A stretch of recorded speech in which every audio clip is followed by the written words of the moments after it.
hade inte jag druckit så mycket öl nu, alltså hade inte jag lagt pengar på roliga saker och öl, då hade jag varit miljonär nu.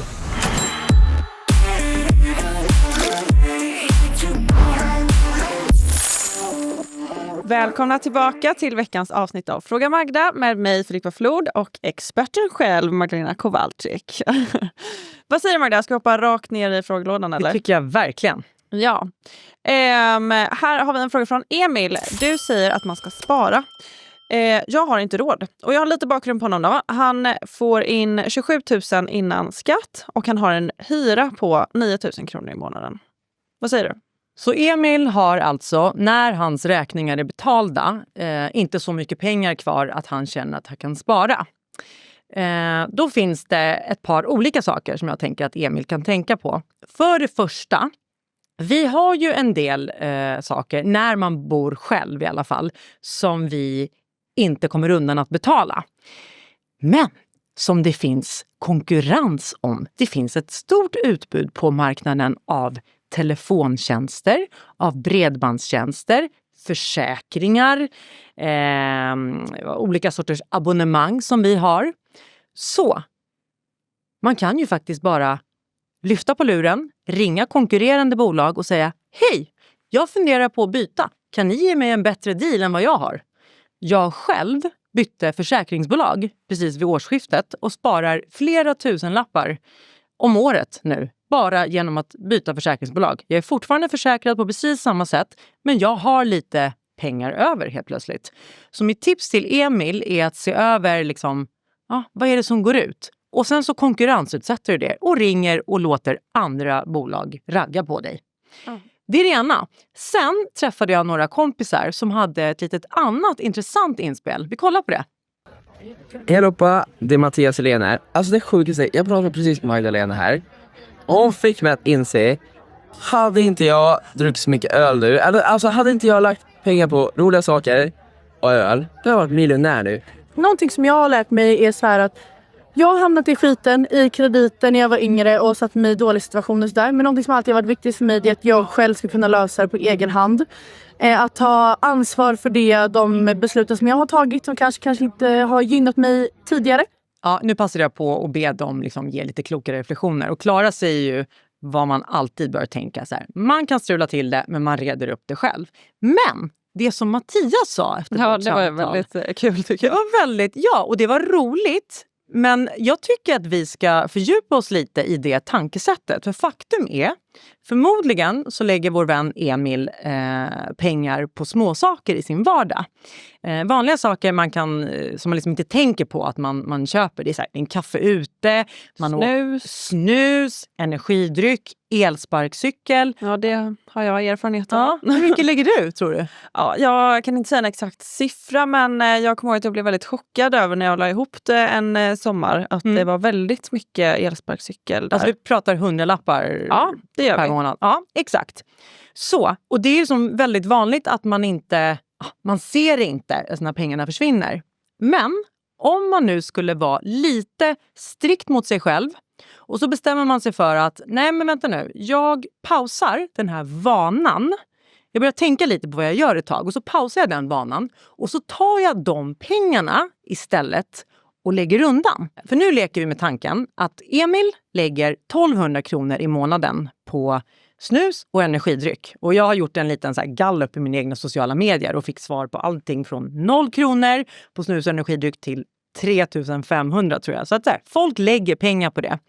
Så att det är några snusdosor och någon burk här och där. Och så tänker vi så här, om Emil tog sina 1200 kronor i månaden och istället för att köpa snuset och energidrycken så sparade han dem. Då skulle han ha efter 10 år, alltså 1200 kronor gånger 10 år eller 120 månader. Då skulle han ha 144 000 kronor. Ja, det är väldigt mycket pengar. Boom! Det hade man kunnat spara. Bara genom på att vara lite snålare eller lite eftertänksam. Så det här är en sak. Men sen kan vi också tänka så här. Vad om Emil skulle ta de här pengarna varje månad och placera dem, det vill säga investera dem i någonting som bär ränta. Och vi gör det väldigt, väldigt enkelt och grundläggande. Det är någonting som är Men vad betyder bär ränta? För något? bär ränta, precis. Någonting som växer, som inte bara läggs på hög, utan på samma sätt som vi får betala en ränta när vi tar ett lån, så får vi ju en ränta när vi lånar ut till banken. Just Så det betyder att när någonting växer med en ränta så är det ju större efter 1 år. Och när det här ligger kvar och man puttar in ännu lite mer, då växer det ännu snabbare år 2. Så att det är det som kallas för ränta på ränta-effekten. Det får vi verkligen anledning att komma till. Men hur som helst, nu leker vi med tanken att man inte bara sparar de här 1200 kronor i spargrisen, utan man också stoppar in dem i en indexfond.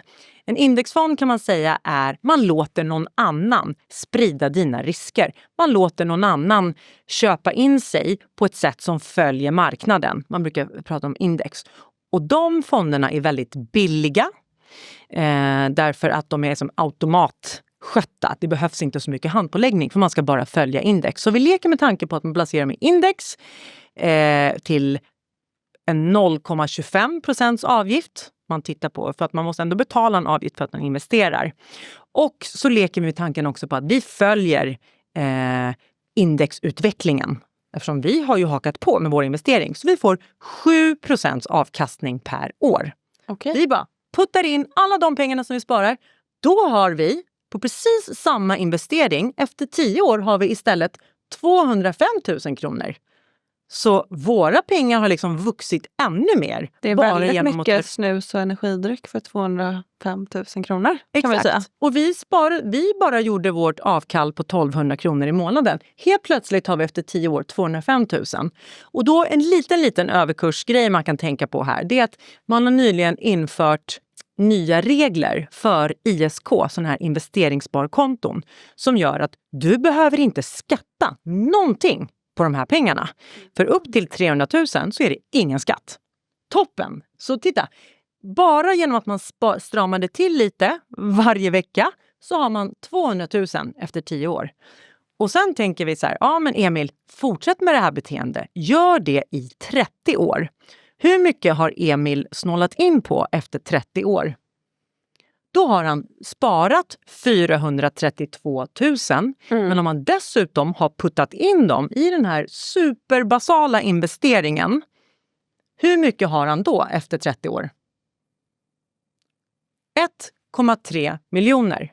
Så Emil som kände att jag har inte råd att spara, det är tajt, men jag unnar mig lite varje dag. Precis.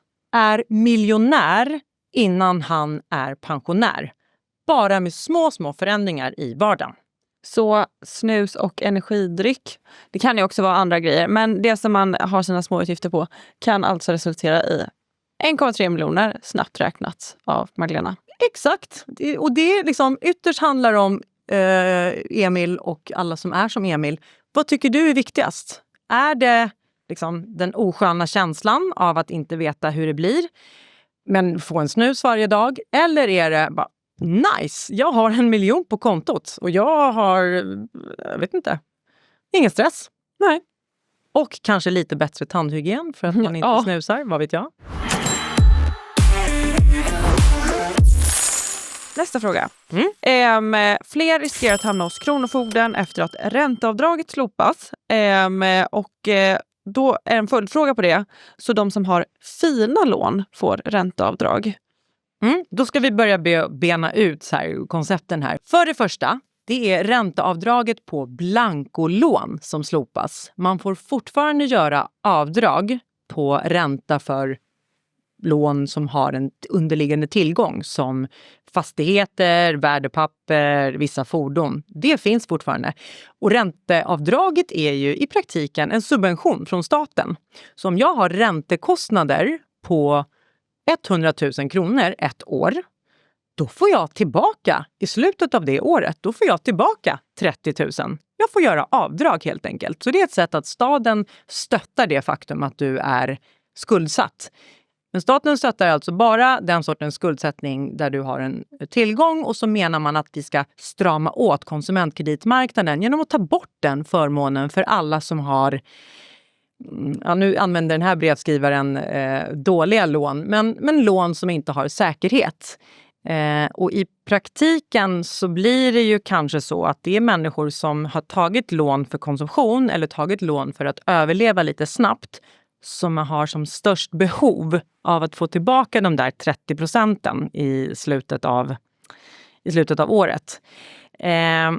Så det här är helt enkelt regeringens sätt att försöka få ordning på dåliga lån genom att sänka incitamenten för folk att ta dem. Hänger du med? Ja. Att man ska bli mindre sugen på att ta ett blankolån därför att man vet att man inte får tillbaka 30%. Just det. Jag kan tycka att det är lite bakvänt därför att människor som Redan har det lite kämpigt, kanske inte har förmånen att riktigt utvärdera vad som är vettigast. Jag kan också tycka att man kanske inte borde straffa ut den som tar lånet utan kanske reglera själva utlåningen lite bättre.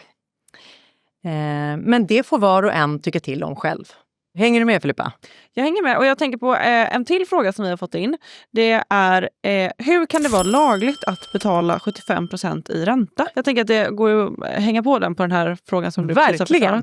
förklarat. Då är det så intressant så här att det är skillnad på nominell ränta. Nominell ränta är alltså kostnaden för att ta ett lån, själva räntesatsen. Och det är också den nominella räntan som är reglerad i lag. Och även med ny tillstramad lagstiftning så heter det att nu får den nominella räntan vara 20% plus en statslåneränta. Så i praktiken så är den väl någonstans 23-24%. Det är ett så att säga tak. Men sen har vi ju lärt oss sen innan och vi säger det igen att det finns någonting som heter effektiv ränta som alltså är alla kostnader som är kopplade till ett lån. Då är det alltså den här nominella räntesatsen som de skriver ut i avtalet. Men på det så tillkommer det ju uppläggningsavgift, det tillkommer kontoavgift, serviceavgift för avbetalningsplan, aviavgifter, bla bla bla bla bla. En massa avgifter som gör att din kostnad för den här räntan som andel av det totala lånet du tar, den kan lätt bli 90%. Det är inget konstigt. Och eftersom lagen är formulerad så att man får, det är bara själva räntesatsen som är liksom, har ett tak. Resten, då hittar ju kreativa bolag liksom sätt att ta sig runt och lägga på avgifter istället. Om jag får göra ett exempel, då vill jag läsa innantill. Gärna. För jag tittar ju väldigt mycket på den här sortens bolag. Och nu tog jag en skärmdump som jag blev ganska irriterad på. Liksom ett bank, konsumentkreditbank som man ser, som är ganska vanlig, som skriver så här. Att vi erbjuder en kredit på 20 000 till 22% ränta. Så 22 under taket. Med återbetalningstid på 13 månader och 588 kronor uppläggningsavgift, serviceavgift för avbetalningsplan, aviavgifter samt 1560 kronor i kontoavgifter som ger en effektiv ränta på 91,73%. Oj, Så, och detta var ju samma mening. det här var som första sidan. Ja. Och här kan man tycka att det här strider ju, eller är det moraliskt, strider mot lagen? Ja. Anledningen till att bolag beter sig omoraliskt eller i gråzonen av lagen, det är för det första att de kommer undan med det. Därför att Konsumentverket som jobbar med tillsyn, alltså den liksom polisen som ska säga till när folk inte sköter sig. De jobbar med så kallad, de tänker sig att bolag gör frivilliga rättelser. Så i praktiken, om Konsumentverket skulle råka se att ett bolag, oj nu har ni lite för mycket avgifter här va, nu. Då skriver de ett brev. De kommer inte skicka på någon böter, de kommer inte skicka på någon liksom riktigt kännbar konsekvens av, hörni, ni bryter mot reglerna. Utan Konsumentverket kommer skriva ett brev och så förväntar de sig en frivillig rättelse. Och om bolaget kommer tillbaka med ett brev där de skriver, oj då, sorry, vi kommer att ändra oss. Då anses det ärendet vara avslutat. Aha. Så att liksom hela biten också med att det finns en lagstiftning, den bygger ju på att det finns någon slags...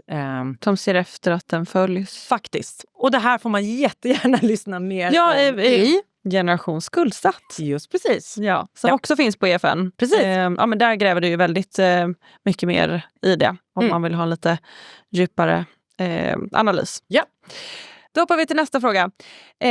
Jag läste någonstans om ett bolag och att du säger att många fått hjälp genom en insättning till det bolaget. 2500 kronor som sedan vuxit till en mycket större summa. Detta verkar fantastiskt, men stämmer det verkligen? Och den här frågan är ju riktad till dig, Magdalena, men jag kan ju svara lite för jag har ju hand om EFNs sociala medier. Och det har ju, men ett fenomen som finns på sociala medier är att det dyker upp fejkade profiler på finanspersoner och andra kända personer, men också oss som mediehus. Där de rekommenderar investeringar och som fungerar som en så här pump and dump trend. Där de rätta mig om jag har fel, men där de liksom ber folk investera och så pumpar de upp en aktie och sen så lämnar de som har investerat då. Ja, precis. Att man Med förluster folk. liksom. Ja, men ytterst så handlar det om att det finns aktörer, och det här behöver inte ens vara svenska aktörer, det här kan mycket väl vara AI-genererat, som rider på EFNs renommé som trovärdig aktör, eller min som folkbildare eller vad vet jag, journalist. Ja. Och då kan man helt enkelt fejka.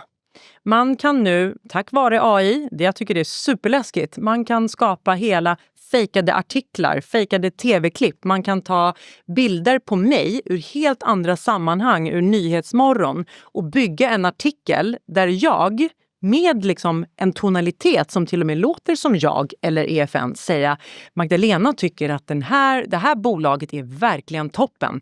Allt du behöver göra, och det här har hjälpt jättemånga människor som har problem, det är att stoppa in 2500 kronor och så får du en garanterad avkastning.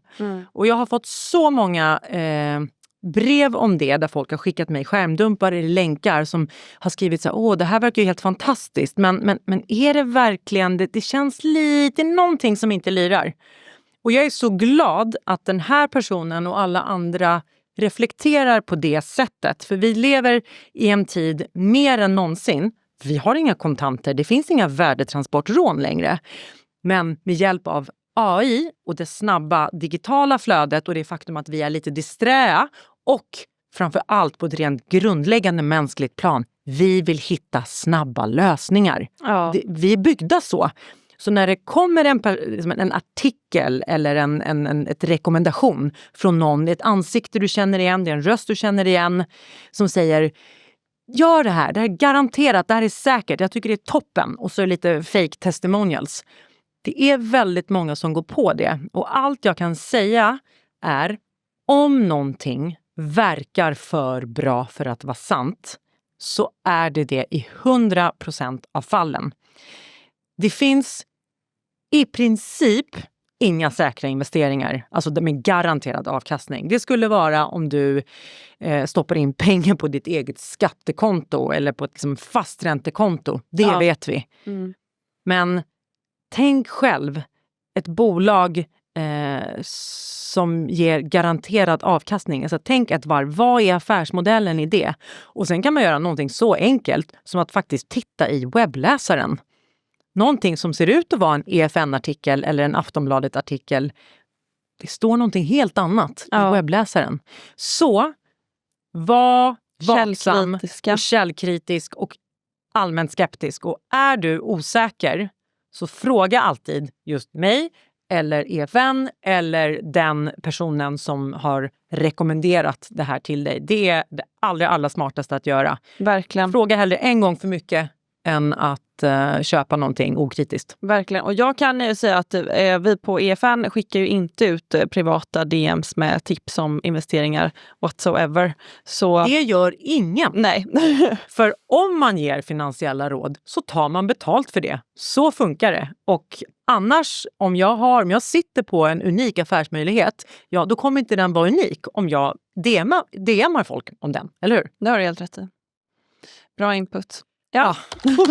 Var källkritiska och kom gärna tillbaka nästa onsdag när vi släpper ett nytt avsnitt och svarar på resterande frågor. Jajamän, vi ses då! Det gör vi!